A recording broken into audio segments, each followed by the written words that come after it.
Wee. Jersey guy. Wee. Jersey guy! I'm up. What is it that you want? Can't you see I'm trying to sleep here? Catching up from staying up late with you last night to watch the Preds game?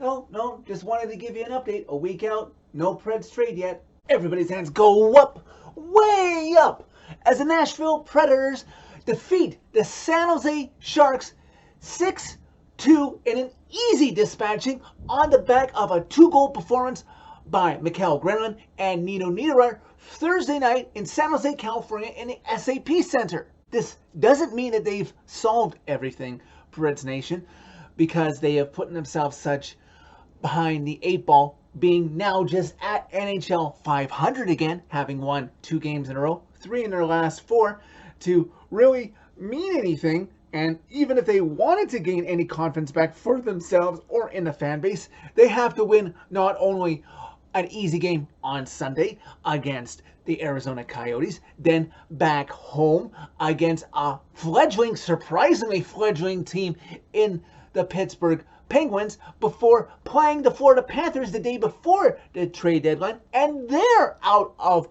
playoff contention right now. You win those 5, and then maybe we'll see where things are shaking out in the standings. But as of right now, I still want you to be sellers, now just a week away from the NHL trade deadline. Before the game, word was out that Kiefer Sherwood was called up from Milwaukee to take the place of Ryan Johansson, who had successful leg surgery. But let's be honest here.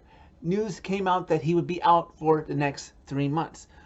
So, barring a miracle with the Preds making the playoffs and making a deep playoff run, kind of like in 2017 when Ryan Johansson had another injury that he would never return for, Ryan Johansson's not playing another game this season. They're shutting him down. But that's the way it is with this team, with Forsberg out, Carrier out, and now Johansson's out. It's next man up to see what we have with what's been developed with the Milwaukee Admirals. Not a lot going on early in this game, and I literally mean not a lot. These 2 teams could lull anybody to sleep, and I could understand that with it being a late start in Nashville, seeing as this was a local game in San Jose, and it would just be transitioning one way to the other. Not really any threatening chances as you transition back and forth with a San Jose team that knows it's a lottery team, and a Preds team that's still thinking maybe we can eke back in there, but right now we're well out of a playoff spot. But give a team a power play chance against a very fledgling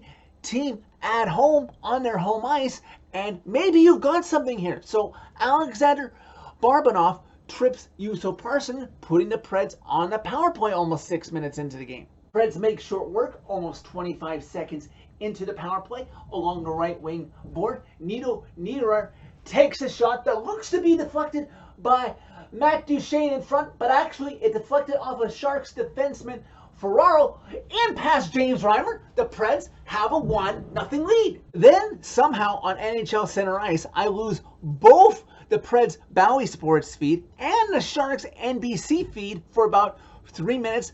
Thank God they both came back on. I stayed with the Preds feed and I didn't lose or miss out on any scoring. But this is not a good omen going forward, especially with whatever's going to happen with the Bally Sports regional contracts. If you can believe it, with about 5 minutes left to go in the first, these 2 teams combined for a total of 6 shots on goal. So boring! The Sharks' best chance in that first period came late as a pinching Vlasic came in with the puck and looked to beat Saros, but Saros was strong and matched him and kept the puck out, and the Preds, with an 8-4 shot advantage, lead 1-0 after the first period. Early chance right off the hop in the second period. Reimer misplays it, and everybody's fan favorite in Preds Nation, I say that tongue firmly in cheek, Cole Smith almost extends the Preds lead to 2-0. Preds would stay persistent though, and just under 90 seconds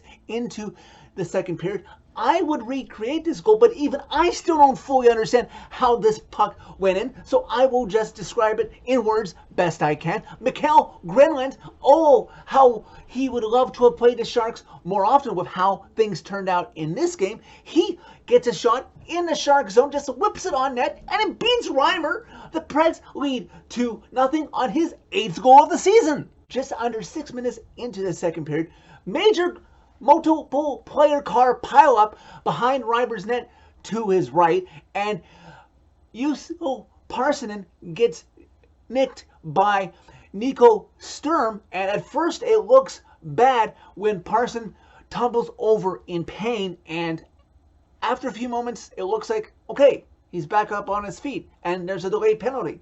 So hopefully he's okay, and maybe the Preds get a power play out of this, but then Parssinen falls down in pain again. He has to get helped off, and you guys know the Sharks arena. The Preds locker room is not attached to the bench where you can just go down the runway. You have to go the far side through the open door at the far end of the arena for where the benches are. I don't know why they get away with having the setup like they do. Parssinen goes to the Preds dressing room. Unfortunately, he would not return. I still haven't heard yet if he's going to miss any amount of time. As for a call, Nico Sturm is at first assessed a 5-minute major, which he is upset about. The officials review it. They downgrade it to nothing.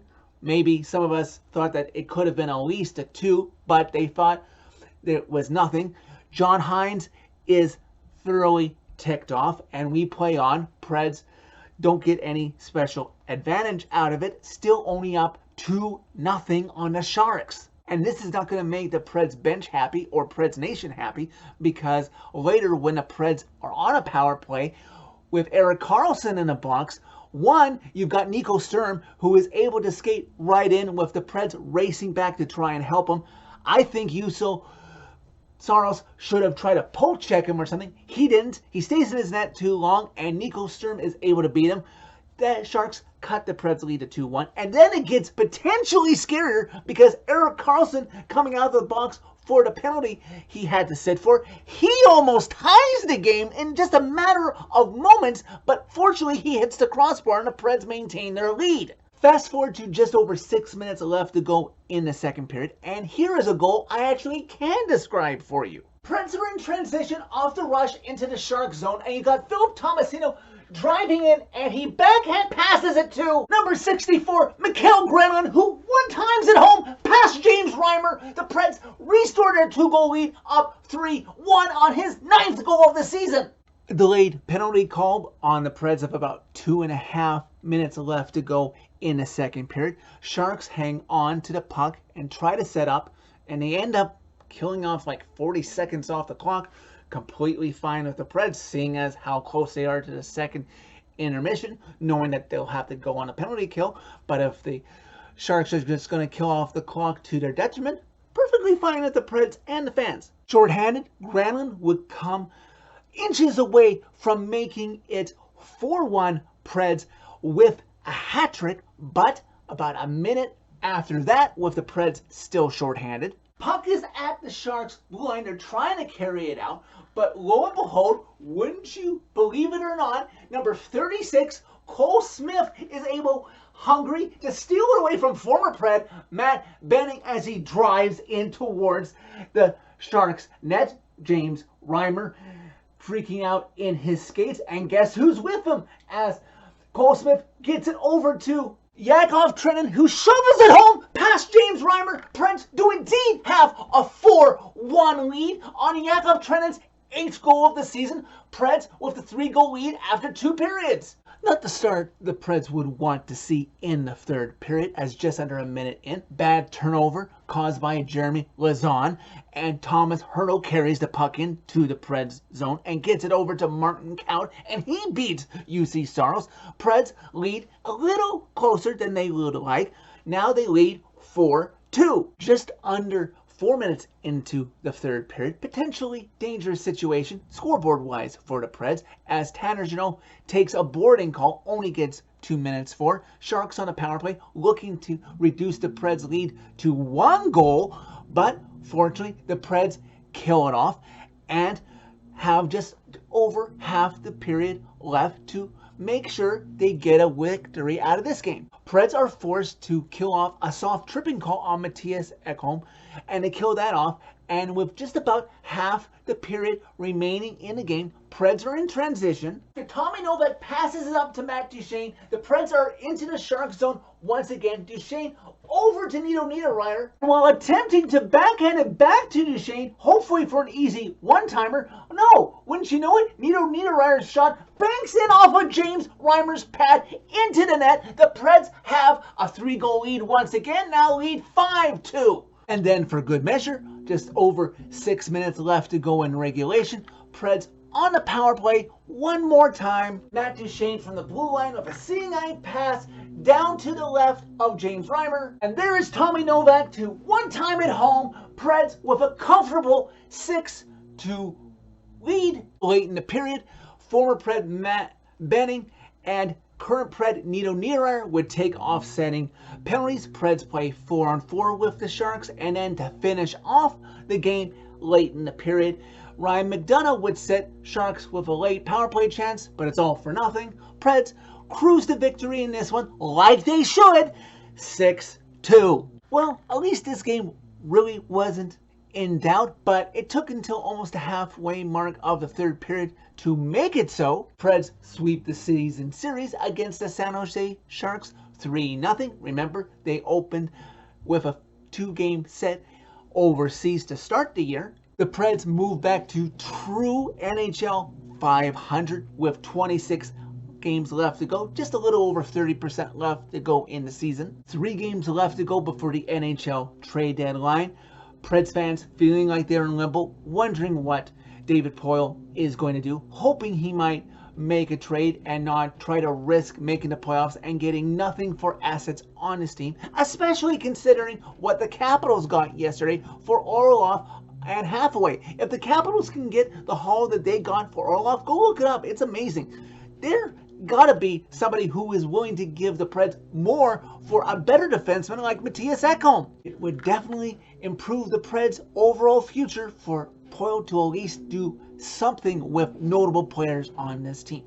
Leading up to next Friday, keep those phones handy, Preds Nation. So that is it for this one. Thank you very much for watching. As always, click a like if you like this video. Click subscribe if you really like it. You can find my social media as always by clicking on the channel name.